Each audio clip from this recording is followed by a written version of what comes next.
France Bleu Azur, le cœur des Azuréens. 7h52, aujourd'hui débute la semaine des personnes handicapées dans l'entreprise de l'emploi des personnes handicapées. On en parle avec notre invité Fabien. Bonjour Laura Huré. Bonjour. Vous êtes enseignante, chercheuse au département sciences de l'information et de la communication à l'université de Nice. Des années d'études, master, licence, doctorat, vous résumeriez comment ces années d'études, des années de galère pour vous ? Oui, ça a été extrêmement difficile, un combat de tous les jours, très sincèrement. Pourquoi ?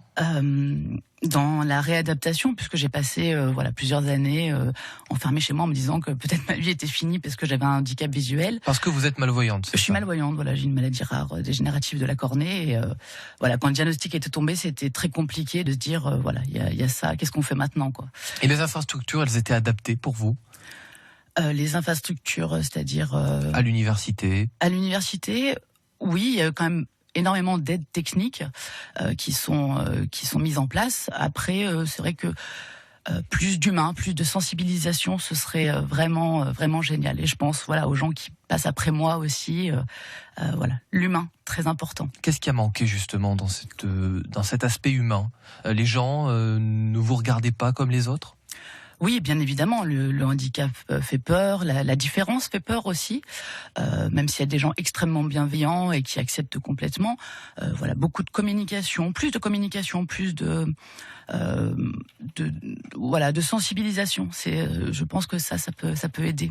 Vous avez subi aussi des remarques difficiles d'autres étudiants ? Oui, bien évidemment, ça fait partie du jeu. Après, il faut surmonter, il faut dépasser ça. Et puis comment on fait pour dépasser justement ? On réfléchit, on se pose, on en parle avec des médecins, des gens compétents, des gens du milieu du handicap qui ont souvent des réponses à apporter aussi face aux questionnements et à l'adversité du monde, bien sûr.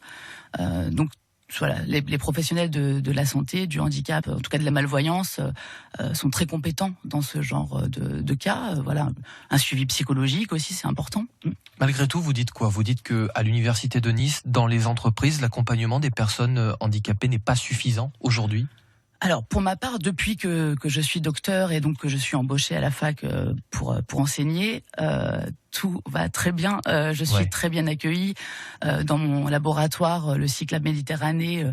Mes collègues sont tout à fait charmants. C'est comme si mon handicap n'existait pas. C'est-à-dire que pendant mes études, c'était compliqué, mais maintenant, c'est comme si j'étais une enseignante comme les autres. Je vais en cours avec mon chien guide. Les étudiants sont hyper bienveillants. Il y a même des situations assez drôles avec mon chien, puisque il est là tout le temps. Quel genre de situation justement ?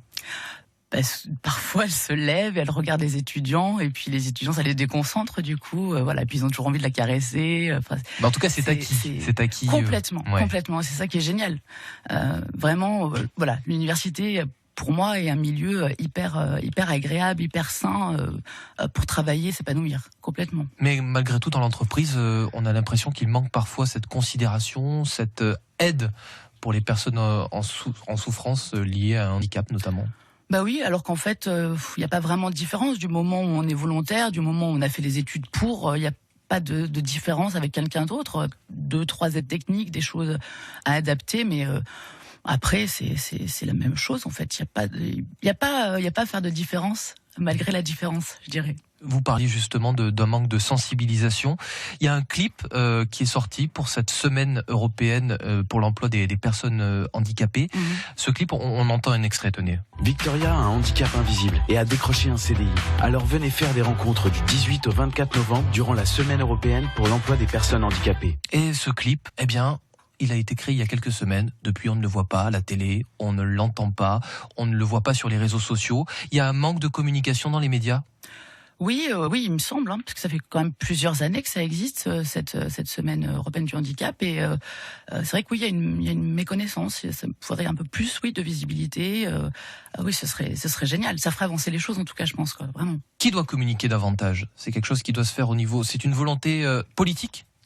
Oui, politique, et puis tout le monde, une volonté citoyenne aussi. On peut tous avoir un problème. Moi, je dis que j'ai un petit défaut technique, voilà, à la naissance.